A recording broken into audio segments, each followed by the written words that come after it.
Saudara ahli, sebagai pelaksanaan dari 143 KUHP, kalau di suatu kota disebutkan terjadi pemusnahan, ya, saya awali dulu dengan penukaran. Kalau di suatu kota disebutkan bahwa aparat polisi yang disuruh oleh atasannya menukar sabu dengan tawas, ya, tapi tidak ada satu saksi pun yang melihat penukaran tersebut, tidak ada satupun. Dan tadi saksi menunjuk kepada putusan MK, ya, perluasan saksi. Apakah saksi pernah mendengar putusan PK Mahkamah Agung nomor 78 PK Pitsus 2021 dengan terdakwa seorang pengacara terkenal yang melibatkan juga saksi novel? Tahun 2021 Mahkamah Agung masih menyatakan bahwa dikaitkan dengan ketentuan 185 ayat 2, keterangan seorang saksi saja tidak cukup untuk membuktikan bahwa terpidana PK bersalah melakukan perbuatan tersebut. Satu saksi bukanlah saksi.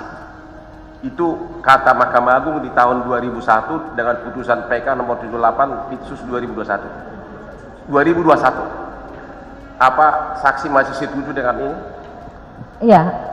Yang pertama saya harus sampaikan begini Yang Mulia. Betul, ya, saya orang yang memang memegang teguh kehati-hatian dalam hukum pidana, gitu ya.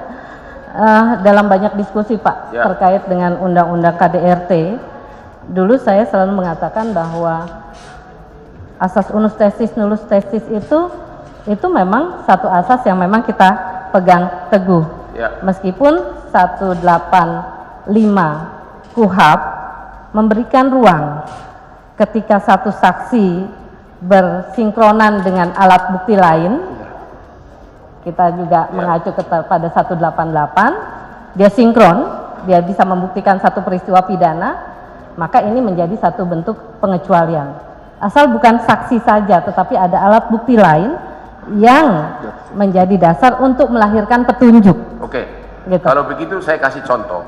Kalau seseorang bawahan mengatakan menyerahkan uang kepada atasannya, ya, tidak ada saksi yang melihat. Bukti apa yang dia bakal sinkron?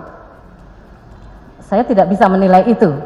Intinya adalah satu saksi bukan saksi. Satu saksi bukan saksi. Tanpa adanya alat bukti lain yang bisa melahirkan petunjuk, maka asas unus tesis nullus tesis itu menjadi sesuatu yang harus kita pegang. Kalau tidak ada alat petunjuk lain berarti dia tidak punya kekuatan pembuktian. Tidak mempunyai kekuatan. Satu saksi tersebut tidak mempunyai kekuatan pembuktian. Kalau tidak ada alat petunjuk lainnya.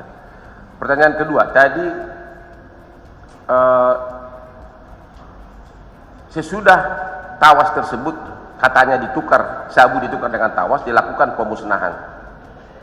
Oke, pada waktu pemusnahan ada berita acara oleh beberapa pejabat. Oke, dituduh menukar tawas, dibuat tuduhan bahwa yang dimusnahkan itu adalah tawas.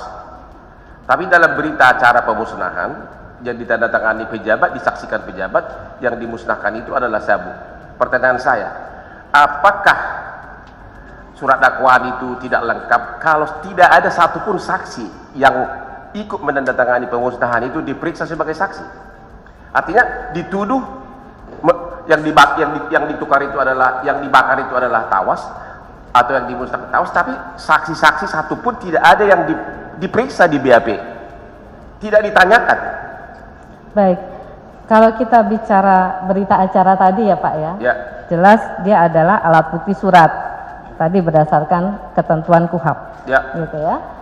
Tetapi kembali lagi, tadi Bapak sempat menyebut 183, minimal 2 alat bukti kan, ya. Jadi kalau satu alat bukti belum cukup, belum cukup. Jadi kita menghitungnya apakah kecukupan alat bukti atau alat bukti yang cukup untuk membuktikan satu peristiwa itu ada atau tidak, itu kita harus verifikasi karena syaratnya adalah 2 alat bukti. Verifikasi dengan orang yang hadir pada saat pemusnahan, begitu?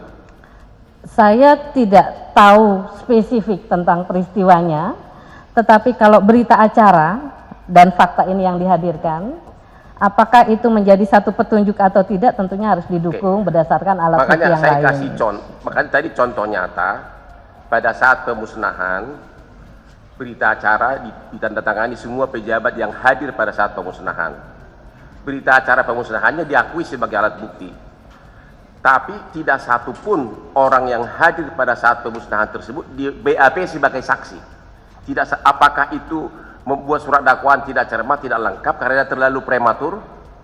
Itu saya kembalikan kepada majelis hakim untuk menilainya. Bapak, karena ini kaitannya 143, Ibu sebagai ahli. Saya tidak bisa menilai hanya penggalan peristiwa, Pak, gitu ya. Jadi saya kira prinsipnya adalah dalam pembuktian satu tindak pidana minimal pada 2 alat bukti. Tadi berita acara itu kita terima sebagai alat bukti surat. Akanlah sangat baik kalau kemudian ada alat bukti lain yang bisa kemudian memberikan petunjuk kepada hakim bahwa peristiwa itu